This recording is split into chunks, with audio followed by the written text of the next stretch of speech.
All right, Nate Tibbetts took the podium today to address things about the game. Caitlin Clark not starting. I believe there's some agenda behind this. Let's make this very clear.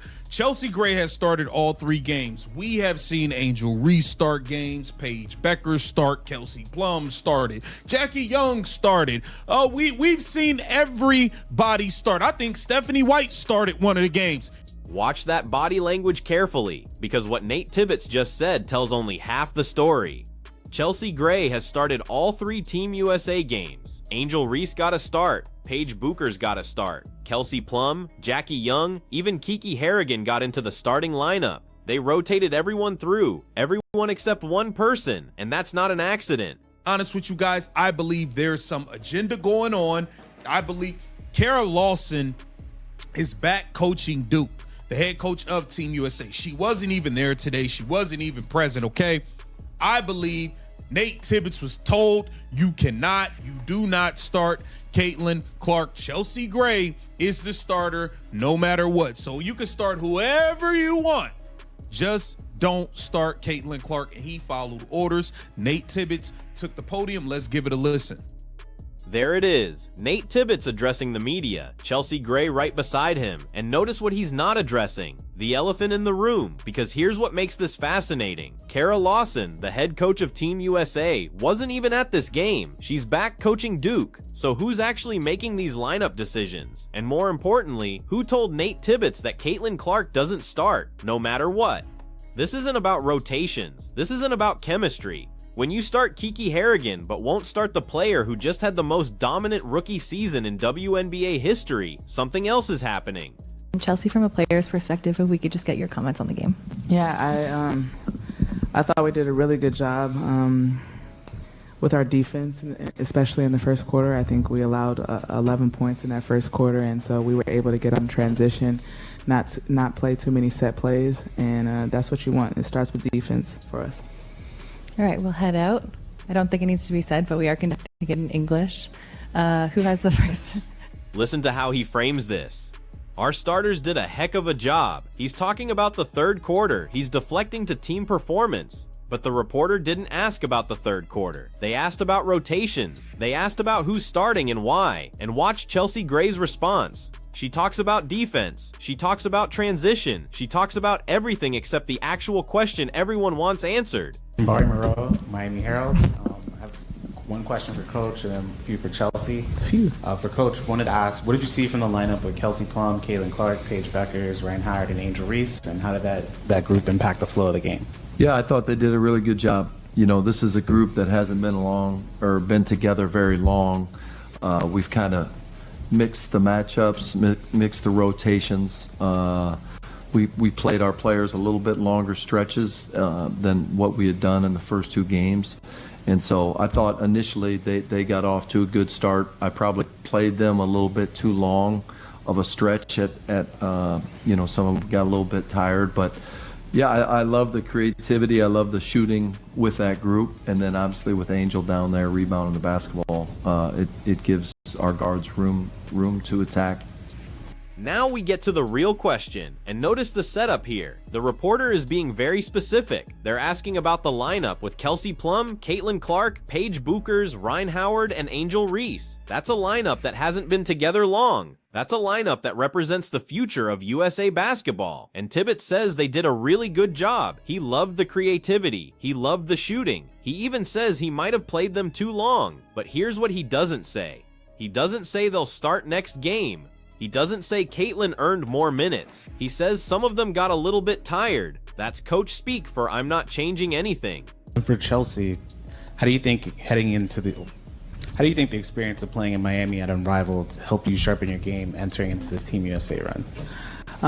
I think it's been cool to play against some of the players that I'm now teammates with. So I kind of got familiar with people's game that I don't normally get a chance to really see a lot of the time. So I think that's a pretty good aspect of it. And it's physical with Unrivaled, and that's no different when you get into FIBA play. And we talk about this tournament, it's going to be physical. You're not going to get calls.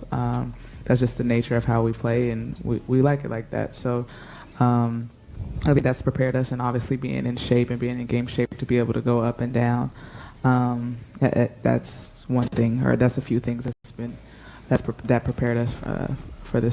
Chelsea Gray just revealed something critical. She talks about playing against these players at Unrivaled, getting familiar with their games. She mentions the physicality, the conditioning, how it prepared them for FIBA play. But think about what that means for the power structure here.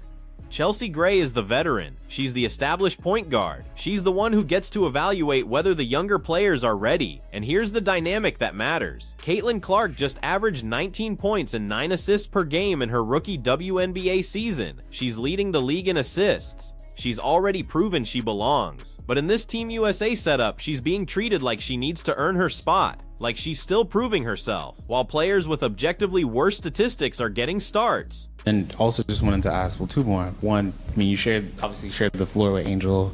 Paige Beckers has talked about admiring you growing up, and then now she's your teammate. Wanted to ask, what has it been like watching each of their developments up close? Yeah, I was yelling at them the other day. I was calling them peanut butter and jelly because they were in the wrong place. But it's really cool, man. A respect for the game, and they just constantly they're constantly getting better, whether it's defensively, offensively, IQ wise. You know when they're missing, and that's a compliment to any player. You want them on the floor. They impact the game in different ways, but they're impactful. Angel, their offensive rebound, you got to box her out every single time. You can't take a possession off. She's able to push the ball, and then Paige, her ability to read the defense really well with her shot, but also she's a good passer, and so they just do different things, but that they constantly getting better, and I love seeing their growth. This answer right here is everything. Chelsea calls Angel Reese and Paige Bucher's peanut butter and jelly. She talks about their constant improvement, their IQ, their impact. She says, you know when they're missing. That's the ultimate compliment for a player. You want them on the floor because they impact the game. But notice who she's talking about. Angel Reese, who averaged 13 points and 13 rebounds as a rookie. Paige Buchers, who hasn't even played a WNBA game yet. Both getting praised, both getting starts in these exhibition games. And Caitlin Clark, she's in that same lineup, she's in that same rotation, but she's not getting the same treatment. Chelsea talks about Angel's offensive rebounds, how you can't take a possession off. She talks about Paige's ability to read defenses, her passing. These are things Caitlin does at an elite level too, but the narrative is different. And then last question, speaking of impact, you talked about your legacy and you're emotional about it in a good way. As your career continues, you're sharing the floor with the next generation. How do you think about that legacy now? Just sharing it, sharing knowledge, sharing experiences. Listen, everybody that wears this uniform is great in their own right. It's just sharing experiences, tidbits, different moments to make them better. It's all about impact. If I am able to impact and make them a percent better, then I've done my job. But also like enjoying the small moments and the moments that on the bus and the moments that we're competing and we're coming into the timeout. I think those are the moments that you miss later down the road. And so just telling them to embrace that now as you're younger, and then you look back on them like, okay, it's the building blocks for a legacy that you hope to create. Now listen to this question about legacy, about sharing the floor with the next generation, and Chelsea's answer is perfect. She talks about impact, about making players a percentage better, about enjoying the small moments. This is veteran leadership. This is what you want from your team captain. But here's the tension. Chelsea Gray is 32 years old. She's in the twilight of her career. Caitlin Clark is 22 and just put up numbers that rivaled Chelsea's best seasons. At some point, USA Basketball has to transition. At some point, they have to hand the keys to the next generation. And these exhibition games, this is supposed to be where that happens. Instead, we're watching them protect the old guard. We're watching them make sure Chelsea gets her starts, gets her minutes, gets her respect, even when the head coach isn't there. Even when the future of the program is sitting on the bench. Chelsea being the captain of the team and the veteran, helping like Caitlin Clark, Paige Beckers, and Reese, the young guys of the team. How you can advise them to be like a great team and great player on and off the court? Whenever you put this uniform on, you're playing for something bigger than yourself, and I just tell them to embrace that. With that comes great responsibility. You wear this with pride, but there's a standard when you wear this uniform. It's a winning standard. It's always been that way, and that's the mentality and the culture that people before me has built, and hopefully we sustain that. I tell them to have fun with it. It's exciting. You don't get this time back. You don't get the time back that you're playing with other people, so embracing that time and enjoying playing USA basketball. Whenever you put this uniform on, you're playing for something bigger than yourself. That's the message to the young players. Embrace the responsibility, understand the standard, know that this is about winning, and Chelsea's right about all of that. The culture of USA basketball is built on excellence. It's built on championships. But here's what's not being said. That standard, it should apply to everyone equally. If we're playing for something bigger than ourselves, then ego shouldn't matter. Legacy shouldn't matter. Who started the last Olympics shouldn't matter. The best players should play. The players who give you the best chance to win should be on the floor. And when you have a player who just led the entire WNBA in assists, who broke the rookie scoring record, who sold out arenas everywhere she played, and you won't even give her a start in a meaningless exhibition game, that's not about standards. That's about something else. Every other team is competing for a ticket to the World Cup. You guys already stamped yours, and you talked about before the tournament even started in the media mixed zone. You said, look, we're not trying to defend anything. We're just here to sharpen ourselves.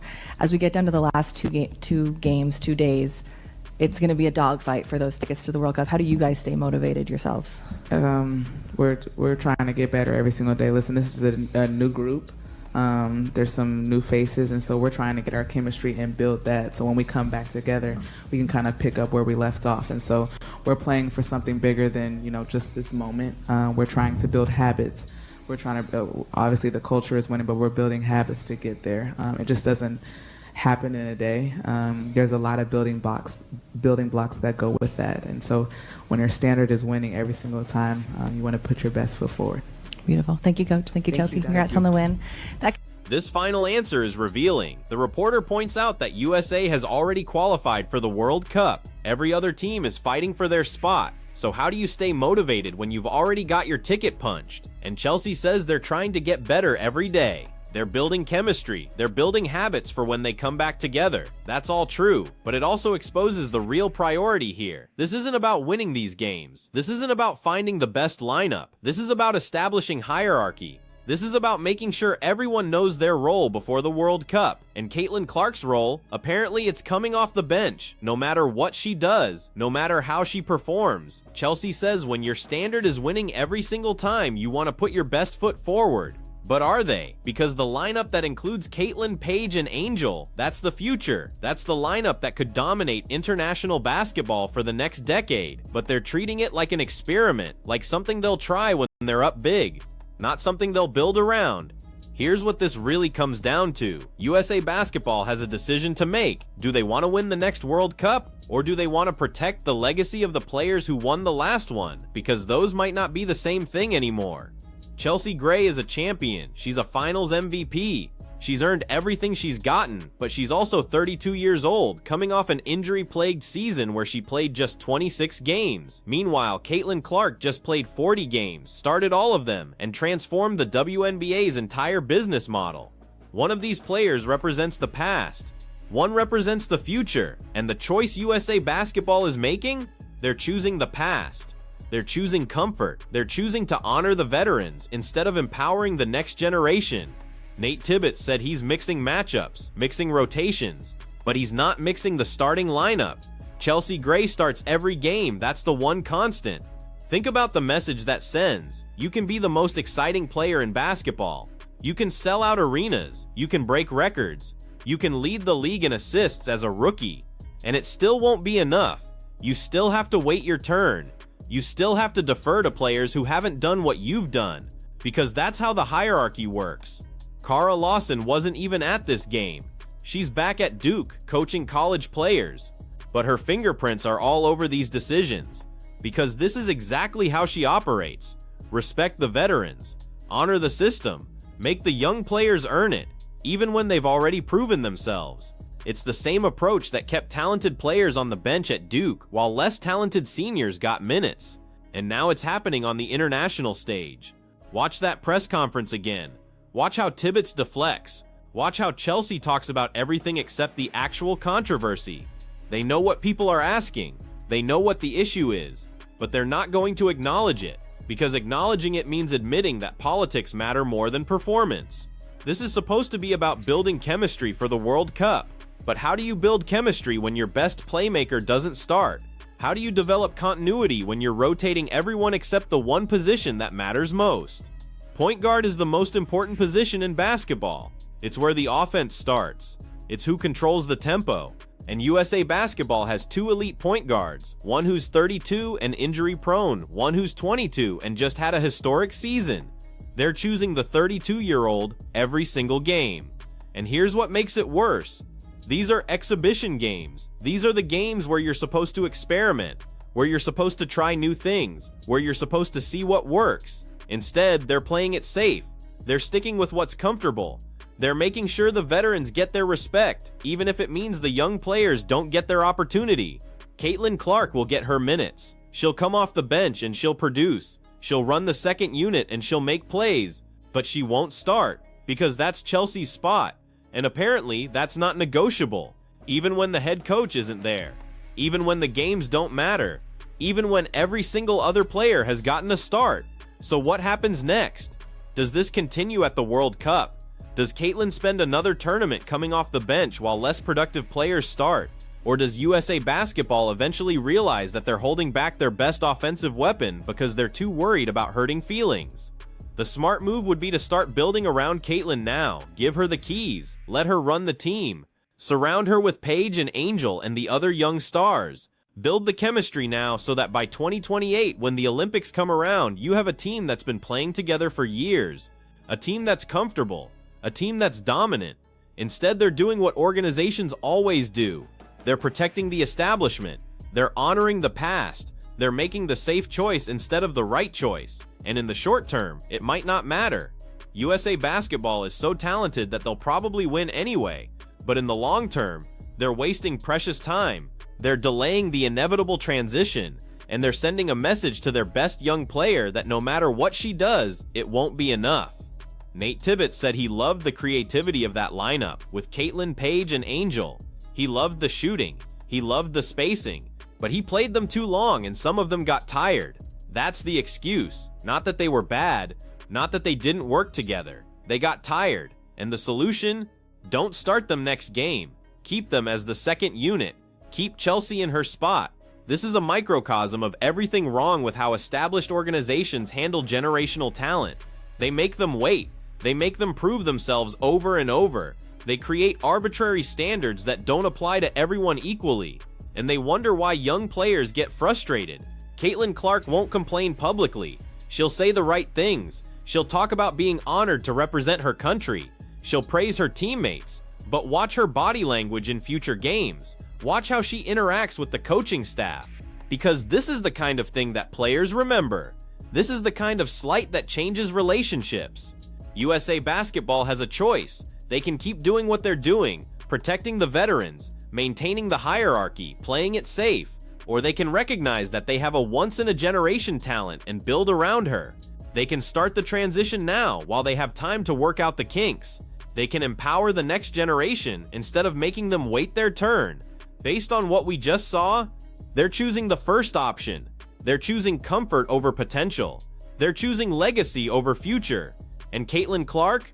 She's stuck on the outside looking in, watching everyone else get their start, waiting for an opportunity that might never come. Not because she hasn't earned it, but because that's not how the system works. So here's the question. Is USA Basketball making these decisions to win? Or are they making these decisions to protect egos? Because if it's about winning, Caitlin Clark starts. If it's about anything else, well, we're watching exactly what that looks like. What do you think? Should the best players play? Or should veterans get preferential treatment regardless of current performance? Let me know in the comments.